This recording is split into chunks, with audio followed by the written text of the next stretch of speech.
Several people asked me if I intended to make a Tequila Thoughts video about Harden's departure, new look Rockets, all that. And honestly, the only reason that I had not done it yet is because if I'm being honest, I felt a way about all of it. I didn't want to make something that was going to be overly emotional, overly reactionary. I think enough time has passed that I can be objective. And so here we are. I want to start real quick with just a little bit of context around why James Harden is so inextricably tied to my Rockets fandom personally. I was never into basketball growing up. I was born and raised in Beaumont, right around the corner. Rockets were not on my radar. Those championship years, I was completely oblivious. I moved to Houston from the Bay Area, where I was living for many years, in 2011.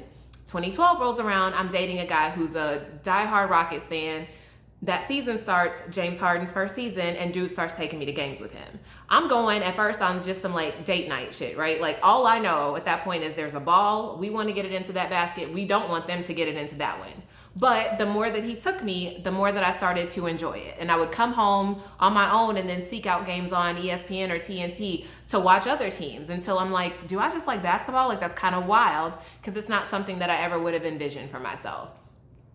When I decide I like a thing, I go all the way in. So then I'm sitting up at night on YouTube searching for, what is a give and go? How do you set a screen? What's the difference between a pick and roll and a pick and pop? What does weak side mean? What is a 2-3 zone? Until I taught myself the game. And then the next season, me and dude are not talking anymore, but I got Rocket season tickets. I have league pass. I'm in a fantasy basketball league. I'm a person who now plans my summers around going to Vegas in July for summer league. So I say all of that to say that for me, Harden was my introduction to the NBA. He was my introduction to Rockets basketball. The Harden era is all that I have ever known as a fan. Like I listened to y'all talk about, Yao and T-Mac and all that. And I had a vague understanding at the time of who those guys were. But for me, Harden was it. Like he is all I have ever known for this franchise. And so it is difficult.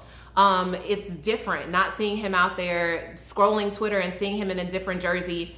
I hate the way he left. I already made a video about that. I'm not going to rehash it.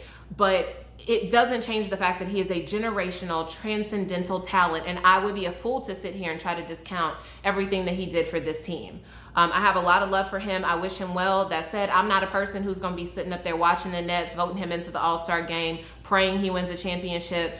I'm just not on that type of time. I'm a Rockets fan. I am a fan of this team. And if I'm being honest, James Harden, while he has indisputably been the best player on every iteration of the team since I've been watching, he's never been my favorite player. My favorite players, y'all know, always come in the mold of a Patrick Beverley, a Francisco Garcia, a PJ Tucker. I've been a PJ Tucker stan since he was on the Suns. Like if you are a person who gives me the vibe that you might come to literal fisticuffs with somebody over a loose ball, you're gonna be my guy. James is not that dude, so he's never been my guy in that way, right? So it was a little easier for me to kind of say, he's gone, I'm focused on what we have now. So focusing on what we have now, what we got is a team full of guys who have been largely overlooked, discounted for whatever reason. Maybe it's you're a Christian Wood and there were questions about your work ethic and your maturity. Maybe you're a Jay Tate or a PJ Tucker and you had to make your rounds internationally before you found a home in the NBA. Maybe you're a Boogie or a Wall or an Oladipo and you're coming off a significant injury and people had doubts about your ability to come back.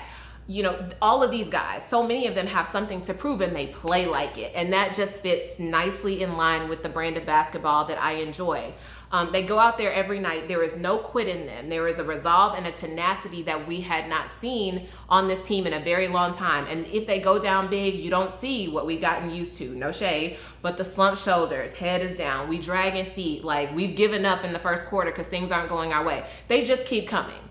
Pause.